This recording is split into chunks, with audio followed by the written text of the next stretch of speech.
Οι οπαδοί του ΠΑΟΚ τιμούν τα παλικάρια που έχασαν τη ζωή τους, τους 6 ανθρώπους πριν από 10 χρόνια στο φοβερό δυστύχημα των Τεμπών.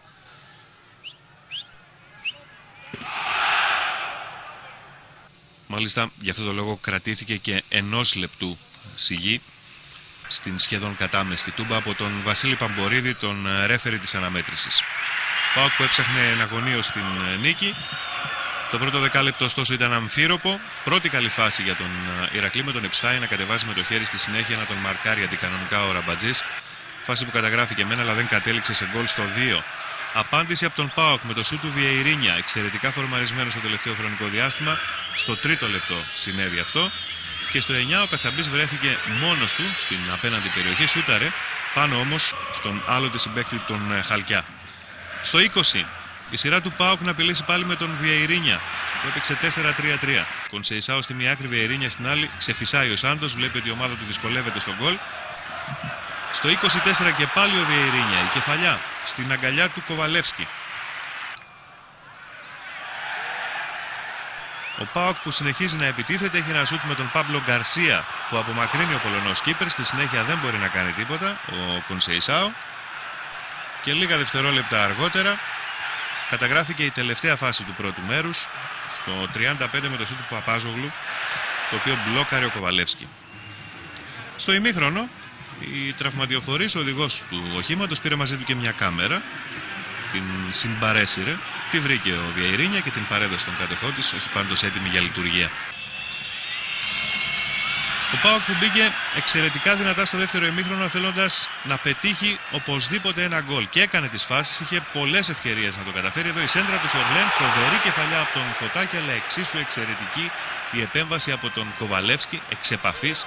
Δείτε, από τα 5 μέτρα κεφαλιά απέκρουσε ο Πολωνός τερματοφύλακας στο 47. Στο 50 και πάλι ο Φωτάκης με το αριστερό πόδι προσπάθησε να νικήσει τον αντίπαλο τερματοφύλακα, ούτε αυτή τη φορά το κατάφερε στο 50.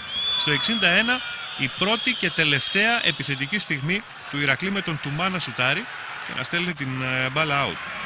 Στο 64 το κρεσέντο των χαμένων ευκαιριών συνεχίζεται για τον δικέφαλο της Θεσσαλονίκης με τον Παπάζογλου να αστοχεί από τα 3 μέτρα.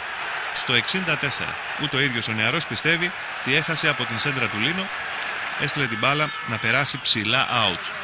Για μία ακόμη φορά ο εξαιρετικός Βιεϊρίνια μπαίνει μες στη μεγάλη περιοχή, σουτάρει, απομακρύνει ο Κοβαλεύσκι στο 65 αυτό.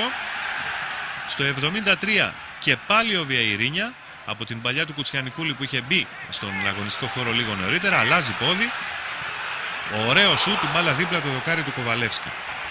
Λίγο αργότερα ο Σάντος κάνει την δεύτερη αλλαγή του, περνάει τον Ήβιτς στη θέση του Φωτάκη και λίγο αργότερα επίσης την τελευταία αλλαγή των Κοντρέρας. Ο Ήβιτς προειδοποίησε τους αντιπάλους του, ενώ ο χρόνος κυλά βασανιστικά για τον δικέφαλο της Θεσσαλονίκης με ένα σουτ στο 81 ο Σέρβος και στο 85 εδώ η κεφαλιά του Πάπλο Γκαρσία, ο Κοντρέρας προσπαθεί, δεν μπορεί,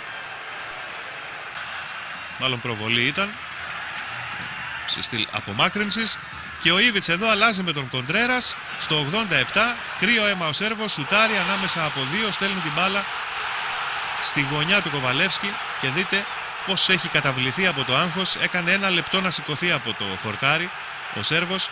Ένα καθοριστικό γκολ για τον ΠΑΟΚ στο 87, λυτρωτικό για τους οπαδούς και τους ποδοσφαιριστές σε αυτό το χρονικό σημείο που ήρθε.